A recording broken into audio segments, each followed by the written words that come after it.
Вітаю, час новин на АТР. Сьогодні четвер, 28 січня. Це 701-й день анексії Криму. До Кримського центру дитячого розвитку «Еліф» завітали співробітники ФСБ і санепідемстанції. Вони перевірили усі документи на діяльність центру та вилучили сертифікати на хімічні та миючі засоби. Керівництво центру запросили у прокуратуру для допитування. Дитячий центр «Еліф» був відкритий у жовтні минулого року. Відвідувачами були діти від 2 до 6 років. Загалом в центрі розвитку займалися 20 дітей.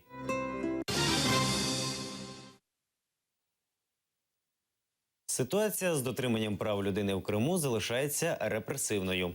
Про це повідомляє у своїй доповіді міжнародна правозахисна організація Human Rights Watch.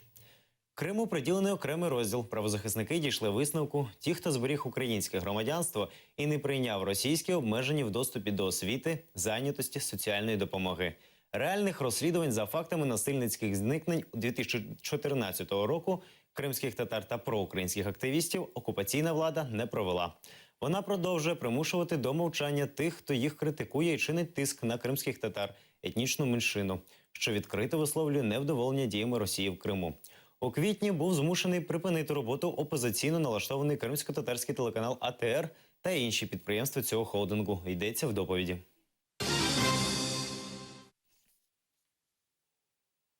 Суд у справі 26 лютого відклали до 15 лютого. Про це повідомив на своїй фейсбук-сторінці адвокат заступника голови Меджлісу Ахтема Чийгоза Ніколай Полозов. Він написав, що причиною стала шпиталізація одного з підсудних – Ескендера Кантемірова. Полозов наголосив, що ініціатором перенесення засідання стала прокурор російської адміністрації Криму Наталя Поклонська.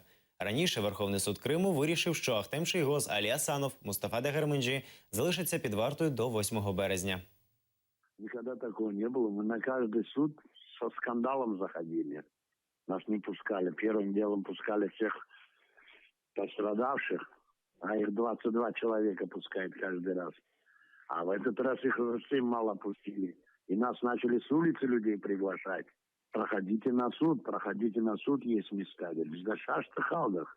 Но когда зашли и ходатайство прочитал этот прокурор, чтобы отложить вдруг.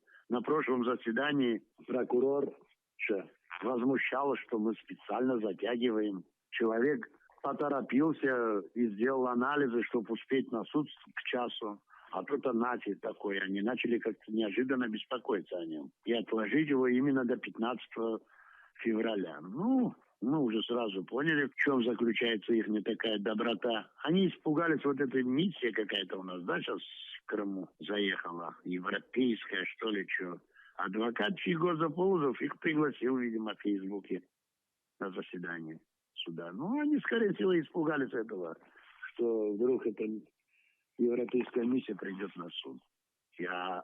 Она у нас будет находиться до 31-го тут. Они все подрасчитали.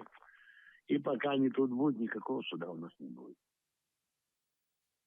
Слідчий комітет Росії вважає, що під час масових заворушень у Криму 26 лютого 2014 року постраждали громадяни Росії. За словами голови Кримського відділення слідчого комітету Росії Міхайла Назарова, російські слідчі мають право розслідувати інциденти, що відбулись в іншій державі. За його словами, з проханням про розслідування звернулися громадяни Росії. Як відомо, на момент мітингу 26 лютого 2014 року Крим знаходився у правовому полі України, і його учасники були громадянами України. Уголовные дела в силу положений российского законодательства, согласно статьи 12 Уголовно-процессуального кодекса Российской Федерации, позволяют нам расследовать уголовные дела о преступлениях, совершенных в отношении граждан России на территории других государств. Поэтому по поступлению таких обращений от крымчан, которые являются гражданами России, нами было возбуждено уголовное дело, в рамках которого мы расследуем, исследуем события вот именно тех февральских дней, в ходе которого был причинен вред здоровью гражданам России. Відтепер мусульмани Криму можуть ховати своїх померлих родичів без попереднього патологоанатомічного розтину. Закон ухвалили після звернення Духовного управління мусульман Криму, які зіткнулися з вимогою розтину без підстав на це. Ухвалений Держрадою російської адміністрації закон вирішив проблему. Виняток становить випадки підозри на насильницьку смерть покійного, неможливості встановлення причини смерті людини, а також підозри на передозування або непереносимість медичних препаратів.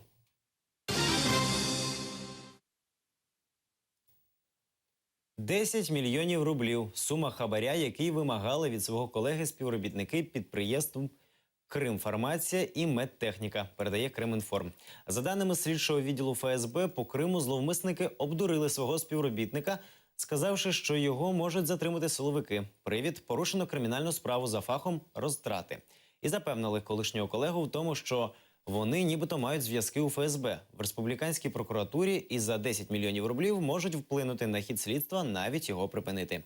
Під час отримання грошей спільники були затримані. Порушено кримінальну справу про замах на шахрайство, здійсненою групою осіб за попередньою змовою в особливо великому розмірі.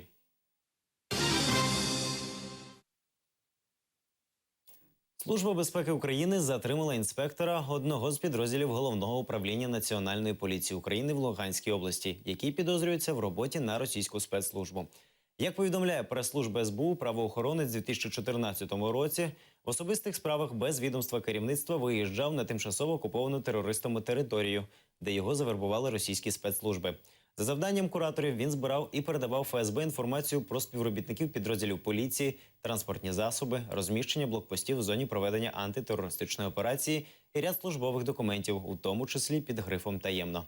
Я совершил поездку в город Луганск, где был завербован сотрудником ФСБ для сотрудничества и передачи информации. Мои задачи входила сбор информации на граждан, которые будут мне указаны. Вот. Также осуществлял передачу документов, тех документов, которые просили меня передать. Также осуществлял сбор информации на других граждан, а также на транспортные средства. У так званому ДНР скаржаться на появу провокаторів за Україну. У газетах Незаконної Республіки пишуть, що на вулицях з'явилися українські провокатори, які скаржаться на життя. Особливо небезпечні ті, хто групами працюють. Вони зазвичай ще біля під'їздів збираються на лавках. Таких відразу треба на місці розстрілювати, пише одна з місцевих газет.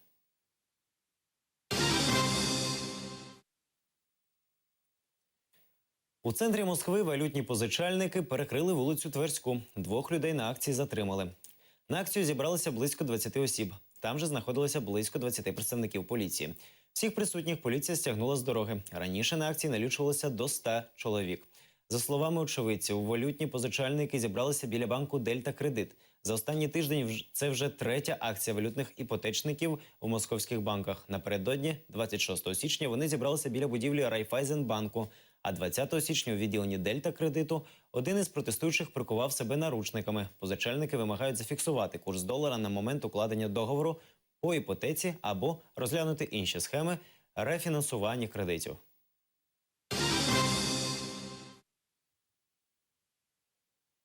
Три кримських дельфінарії можуть змінити власника. Як в інтерв'ю главкому розповідав директор сафарі-парку «Тайган» Олег Зубков, депутат міської ради Одеси, екс-комуніст Андрій Кисловський, зіштовхнувся з тими ж проблемами, що й Зубков. Йому вже 2 роки не дозволяють відкривати дельфінарії в Алушті, Судаку і Феодосії. Замучили штрафами, перевірками. Я бачу, що відбувається у Криму. Віджимаються кар'єри, підприємства українських бізнесменів та переоформлюються на своїх родичів. Той же Янакі переоформив таким чином кар'єр в Ленінському районі на свого батька, розповів Зубков.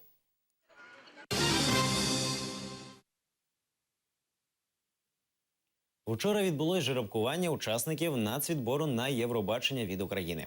У півфінал пройшли 18 виконавців. Серед найвідоміших – Джамала, Анастасія Приходька, Тоня Матвієнко та група «Не ангели». Обирати представника України буде Костянтин Меладзе, Андрій Данилко, Руслана Лежичко та глядачі шляхом СМС-голосування. Півфінали національного відбору відбуватимуться 6 і 13 лютого, а фінал – 21 лютого. Переможець відправиться до Швеції захищати честь країни. Фінал Євробачення 2016 відбудеться в Стокгольмі. 14 травня. Торік Україна не брала участь у пісенному конкурсі Євробачення, пояснюючи це складною ситуацією в країні і відсутністю грошей. Украина на протяжении нескольких лет все время показывала себя достаточно вот как-то по-игровому, легкомысленно, танцевально, а-ля гопачной немножко стиль. А вот мне бы хотелось все-таки показать, что украинцы это все-таки очень глубокий народ, с очень невероятно серьезным историческим бэкграундом. Песня и называется «1944». Она как бы, с одной стороны, относит нас в прошлое, да, относит нас к депортации крымских татар, депортации украинцев, греков, армян. В песне есть такая фраза «We could build a future where people are free to live and love the happiest time». Это значит, что мы построим будущее, в котором люди свободно живут, любят в счастливое время. Тут дуже хороша підібралася, власне, команда. І я точно знаю, що тут не буде журі якось на себе тягнути одіяло, чи якось там, знаєте, кожен собі якісь бонуси буде збирати. Всі, я думаю, будуть працювати на справу, бо всі вже пройшли багато етапів, коли з'їли не один пуд солі. І всі ми розуміємо, наскільки зараз важливо відкидати всю суєту і всю шелуху повідгрібати, всі ці розклади. І саме головне – не помилитися. На нас величезна відповідальність, не на них. Вони вже що винесли, то винесли. А ми, не дай Господи, помилимося, але ми підставимо країну. Телеканал АТР розпочав міжнародний кримсько-татарський флешмоб «Ей Гюзель Крим». Для того, щоб взяти участь у флешмобі, потрібно виконати легендарну пісню «Ей Гюзель Крим» і зняти це на відео. Після надіслати посилання на відеоролик за адресою 15minut.info@gmail.com. Найкраще виконання покажуть на телеканалі АТР. И уже поступили работы, около 10 работ. Надо сказать, активность проявили диаспоры. Турция в основном. На песню «Гузель Харым» достаточно красиво и хорошо. Хочу подчеркнуть, что принять участие в конкурсе может любой, от стара до велика. Группа людей или даже если кто-то запишет свою биташку, тоже приветствуется. Главное, чтобы требование это было достаточно хорошего качества. Наразі це всі новини. Більше дізнавайтеся з наступного випуску «Заман». Залишайтеся на АТР. До побачення.